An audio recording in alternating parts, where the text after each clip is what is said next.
আসসালামু আলাইকুম রহমতুল্লাহ। আজকের এই রাতটা আমরা নানাভাবে উদযাপন করি, অথচ ইসলাম কি বলেছে এবং আমাদের মানুষের জন্য প্রকৃতির জন্য কি উপকারী সেটা একবারও ভাবি না।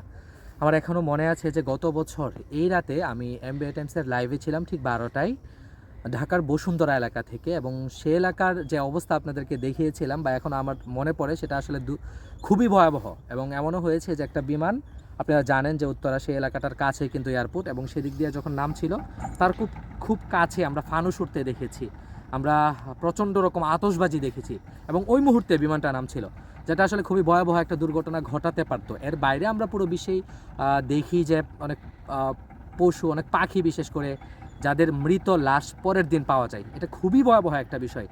আর আমরা মুসলিমরা আসলে বিজাতীয় সংস্কৃতিকে কতটা আষ্টে পৃষ্ঠে ধরেছি তা আসলে এই রাত না আসলে বোঝা যায় না। আমি এই মুহূর্তে ব্রহ্মপুত্র চড়া রয়েছি, আপনারা এই পাশে একটা নৌকার আওয়াজ শুনছেন।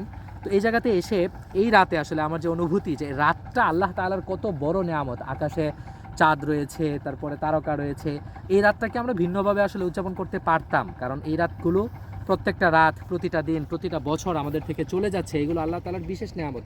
এই চলে যাওয়াকে আমরা বিজাতীয় সংস্কৃতির মাধ্যমে আসলে বরণ করে নিচ্ছি। আমরা কি চাই না যে আমাদের সামনের বছরটা ভালো কাটুক? যদি সেটা চাই তাহলে এমন কাজ যেগুলো আসলে মানুষের জন্য, বাচ্চাদের জন্য, অসুস্থ মানুষদের জন্য, পশু পাখির জন্য, প্রাণীদের জন্য ক্ষতিকর, এবং একই সাথে অর্থের অপচয়।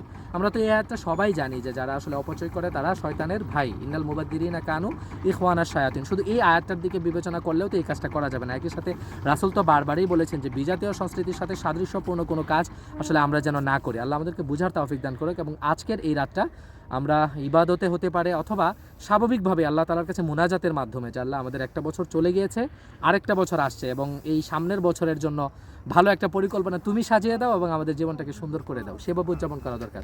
তো আমার পক্ষ থেকে এতটুকুই মেসেজ, আমরা এমন কিছু কাজ না করি যেটা আমার আশপাশের পরিবেশের জন্য, মানুষের জন্য ক্ষতিকর হয়। আল্লাহ আমাদেরকে বোঝার তৌফিক দান করুক। আমিন। আসসালামু আলাইকুম।